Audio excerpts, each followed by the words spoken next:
In the past few days, we have looked at the civil rights movement, the activities that African Americans and whites did in order to help African Americans gain equality. We've looked at the leadership that also pushed for equal rights. Today, we are going to wrap up by looking at the legislation of the civil rights movement.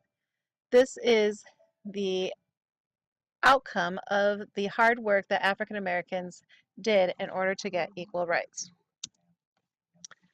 In 1964, we have the Civil Rights Act that was passed.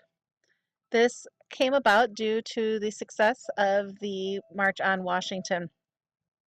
Media was there following the whole march. I Have a Dream was broadcast across the country, and support came in to give African Americans their equal rights. John F. Kennedy, because of the march as well, pushed Congress to create and pass legislation that would end segregation in the United States. Unfortunately, John F. Kennedy was not going to be around to see the outcome of the Civil Rights Act. He will be assassinated before then. Lyndon B. Johnson, however, believed in what Kennedy was asking for and continued to urge Congress to pass the Civil Rights Act of 1964. Eventually, it was passed, and Johnson signed the law into effect. What the Civil Rights Act does is it enforces the constitutional right to vote. So the 15th Amendment can now no longer be denied. What it does is it ends poll tax and the literacy test, so there is nothing that can prevent an African American from voting. It also allowed people to sue segregated schools using the Justice Department. It integrates hotels, theaters, restaurants, and other public facilities, so parks, bathrooms, etc. It ends discrimination in federally funded programs, and it outlaws hiring discrimination based on race, religion, and national origin. Basically, it creates equal rights for all human beings in the United States. Another law that was passed shortly thereafter was the Voting Rights Act of 1965. This came about after the march from Selma to Montgomery for voting rights and violence that happened on there made media coverage and drew the attentions of thousands of citizens in the United States who petitioned their congresspersons to vote for legislation that would prevent African Americans from being denied the right to vote.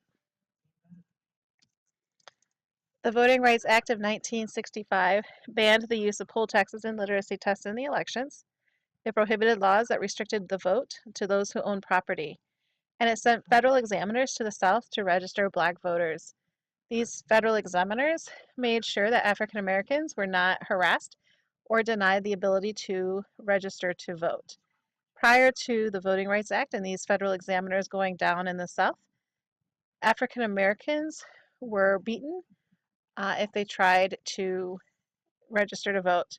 Also, intimidation was used. Sometimes when African Americans were holding voting registration drives, their churches or their buildings would be set on fire in order to prevent this from happening. So in the end, the Civil Rights Act, or the Civil Rights Movement, was pretty successful. The African Americans had gained equality on multiple levels.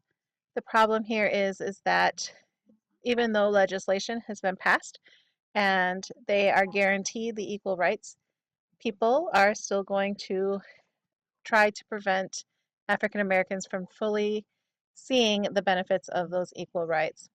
We will continue to have issues in our country dealing with race relations all the way through present day.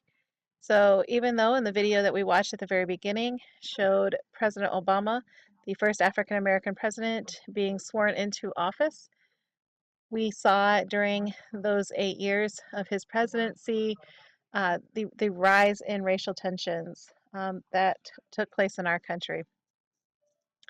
So there's still a lot that we have to continue to improve on in our country, but the legislation that passed during the civil rights definitely helped African Americans have the ability to fight back in issues where they are being denied equal rights.